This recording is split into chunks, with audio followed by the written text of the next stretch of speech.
The MIT biologist and Dominican friar Nicanor Austriaco refers to what he calls the fittingness of evolutionary creation in order to reconcile Christian faith with modern biological sciences. Since Charles Darwin first described his seminal ideas in 1859, it has become certain, with supporting evidence from disparate fields of the natural sciences, that God uses evolution to bring about the diversity of life on Earth. For Christians, this raises a profound question.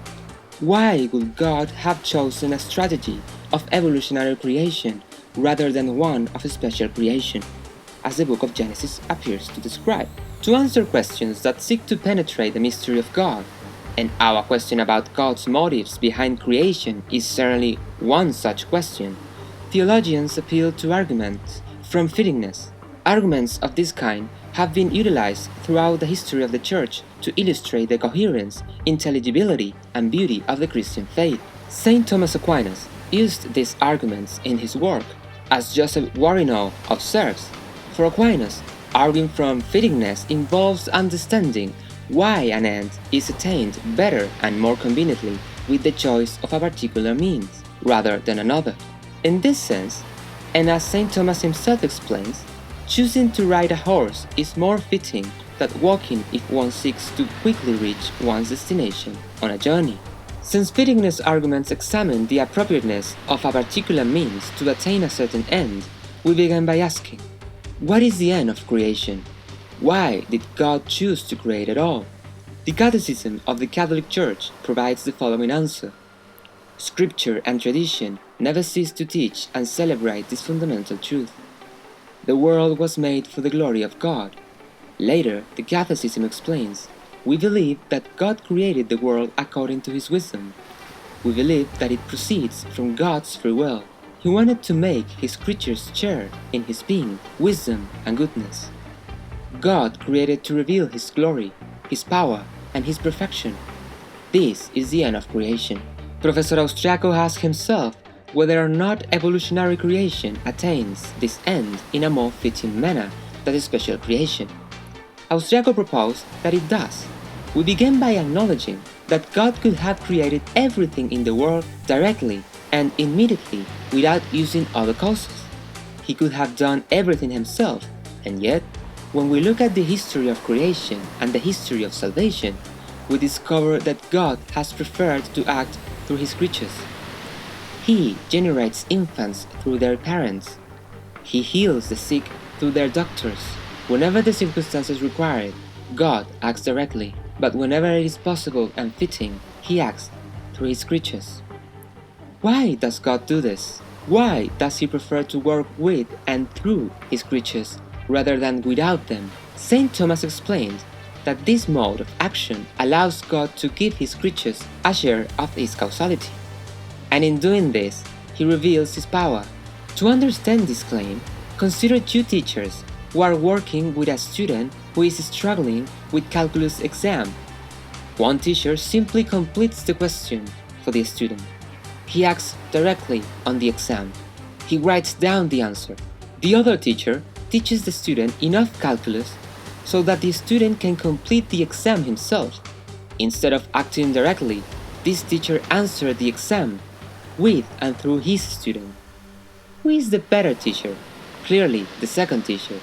He was able to share his knowledge of calculus in a way that made the student a knower and doer of calculus himself. Similarly, God could have created all living kinds himself. However, Professor Austriaco proposed that he chose to create through evolution because he wanted to better reveal his power through the use of creaturely causes, in the same way that a teacher reveals his expertise by forming excellent students. Maybe surprisingly for some, evolutionary creation reveals God's unparalleled glory in a way that special creation does not. Manuel Alfonseca is a doctor in electronics engineering and computer scientist. He was a senior technical staff member at the IBM Madrid Scientific Center. He has published over 200 papers and over 40 books on computer languages, artificial intelligence, theoretical computer science, and novels. He is a Catholic scientist. Professor Alfonseca says that God could manipulate the universe by skipping the laws he has given it, for example, through miraculous actions. However, from the study of nature and history, it seems that this type of divine action, if it happens, is extremely rare. God hides from us with an exquisite care. He doesn't seem to wish that his existence can be proved unassailably, perhaps because otherwise he will be forcing our will and canceling our freedom. So the next question is this: can God manipulate the universe, modify its evolution without our knowing it? This will be a special type of divine action, which is usually called providence. How could he do it? Alfonseca says that God, in his providence, can interact with the world in three different ways to carry out his system. 1. Upon the deterministic side of the world, represented by general relativity, God can act by manipulating the initial conditions of the universe. For God, such conditions couldn't be affected by chaos theory, as he will be capable of setting them to an infinite number of decimal figures. We must assume that the actual value of real numbers, which we cannot know, is not outside God's intellect, since he invented them. On the other side, Heisenberg's uncertainty principle is a restriction applicable to us, who are within the universe, not to the Creator, who is outside. Given that God is also outside time, he will be able to use his global knowledge of the cosmos to settle the initial conditions in such a way that certain events may take place in any subsequent future. For instance, we believe that the extinction of dinosaurs took place 65 million years ago as a consequence of the impact of a heavenly body, an asteroid or a comet, against the Earth. After the disappearance of dinosaurs, the mammals, up to then reduced to a small size, found an open field to evolve and invaded all the ecological niches occupied by large animals, which suddenly had become free. 2. Upon the indeterministic side of the world, represented by quantum mechanics, God could act by manipulating the random subatomic quantum effects, while carefully maintaining statistical equilibrium, in such a way that those effects were for us indistinguishable from chance. Again, although this operation could be inconceivable for us, we must assume that it couldn't be out of the reach of an intellect capable of designing and creating a universe as complex as ours. In the same way, saving the difference, as Professor Alfonseca is able to manipulate at will all the features of the computer programs under his artificial life experiments. And finally, once man appeared, equipped with free will, God can use conscious human beings as a bridgehead to enter directly but undetectably in the material world. This could be done by suggesting a concrete human being to perform a given action, usually, but not always, through their conscience and sense of duty. In this case, however, against the two previous cases, God runs the risk of failure. In other words, we can fail him, for he never trusts our freedom. Curiously, in this last case, even God can already know the decision we will make, not because we lack free will, but because God sees everything from outside space and time.